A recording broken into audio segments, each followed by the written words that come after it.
Good Friday afternoon, Michiganders. I just got done watching this disgraceful performance here at LCA. Disgraceful.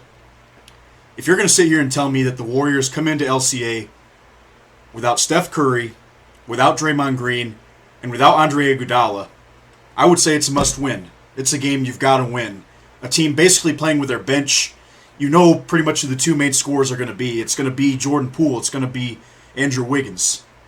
And this team still found a way to lose, despite the fact that the Warriors turned the ball over 19 times, and they also gave up 30 free throws. So that's a lot of free points right there, and you're facing basically the team's bench, and you still find a way to come up short. It's an embarrassment. This team, it's 4-11, continues to look discombobulated, continues to look completely inconsistent, and really just without an identity. And it's a direct reflection of their head coach, Dwane Casey. I didn't realize it was this bad, but now I realize why the Toronto Raptors let him go. They were winning in spite of him. And this Pistons team is losing because of him. This guy has zero awareness. This guy has zero talent recognition. And he's absolutely awful at making in-game adjustments. And that was evident tonight. This was a new low for the Pistons. They've been bad this season, but this game was a low. An absolute embarrassment, choke job. But here's some of the things I have against Casey this year. Number one, the offensive system is an atrocity. Imagine going out on the football field with two quarterbacks. Well, that's essentially what this team is doing with a two-point guard system, and it's not working. First off, you're not getting the ball in the hands of Cade Cunningham as often as you need to because he's not the primary point guard a lot of times. And the fact of the matter is, your offensive output proves this point. This team is terrible at shooting the basketball. The spacing is an absolute atrocity. Saddiq Bey's having one of the worst, he's only been in the league for 2 years, but his game has regressed a lot because your spacing is so bad. And it just goes to show you, why doesn't this team really have an identity? They don't play that great a defense, maybe okay defense. They don't shoot the ball well. They don't set things up. They're a terrible three-point shooting team. What does this team do well? It's a direct reflection of this offensive system, which is a complete failure. And even just beyond the two-point guard system, the people you're putting in the game are the wrong guys. You're going to sit here and tell me that this season is about development, but you're going to play 30-year-old Corey Joseph 23 minutes? Corey Joseph? I mean, the dude's not an awful player, but this isn't going to help your team in the future. This guy is not a part of the future. Once this team is ready to compete, he's going to be 32, 33 years old, he's already out of his prime.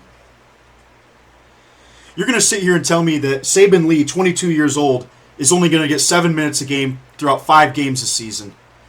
After what he did in the G League, you're not going to even give him the slightest opportunity.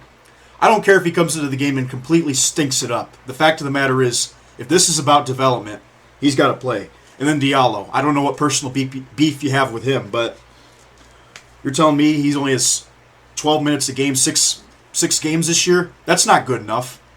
Again, 23 years old, 22, 23.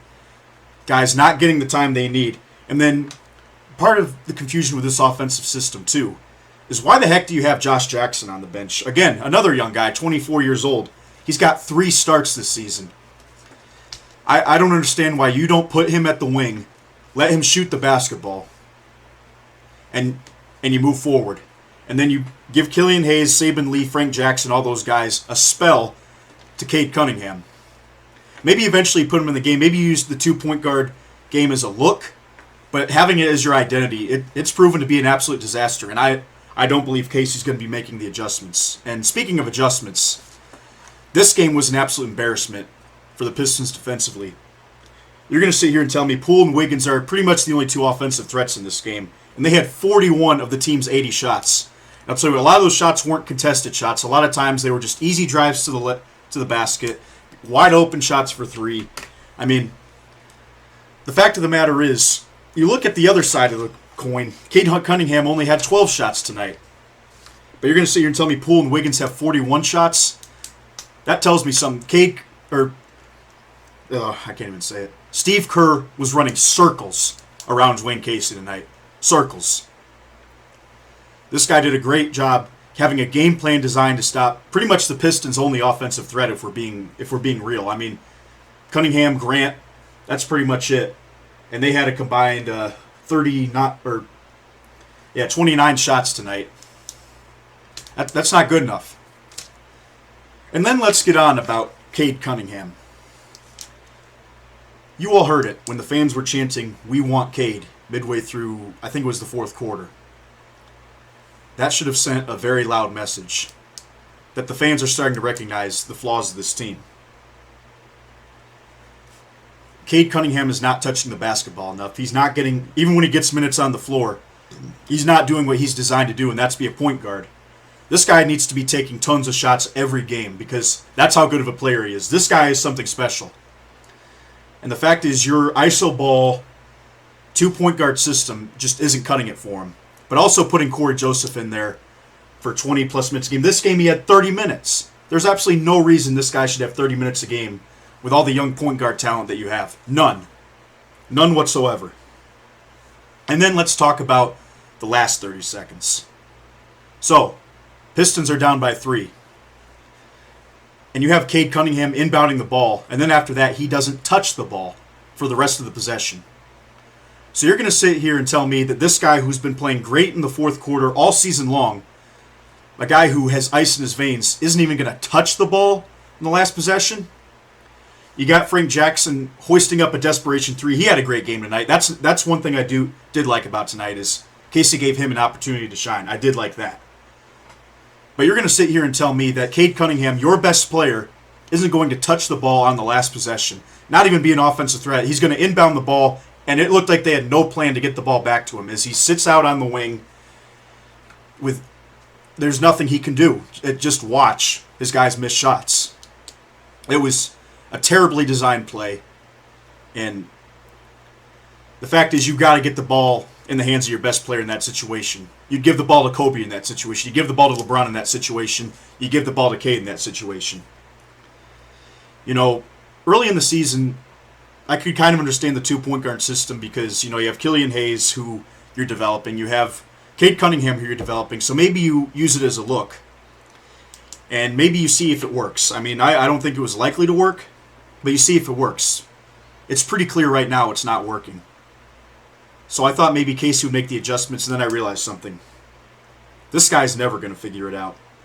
He's shown zero ability to make in-game adjustments, and his preference of Joseph over Diallo and Lee is absolutely laughable. It's a complete joke, this guy's ability to evaluate talent. The fact that Lee was in the G League shows that. And his offensive philosophy is garbage, and he's not going to be willing to change it. And for whatever reason, he loves Corey Joseph. No matter if he plays well, no matter if he plays poorly, but he loves him so much that it's stunning the development of our young point guard talent, and that's disgusting.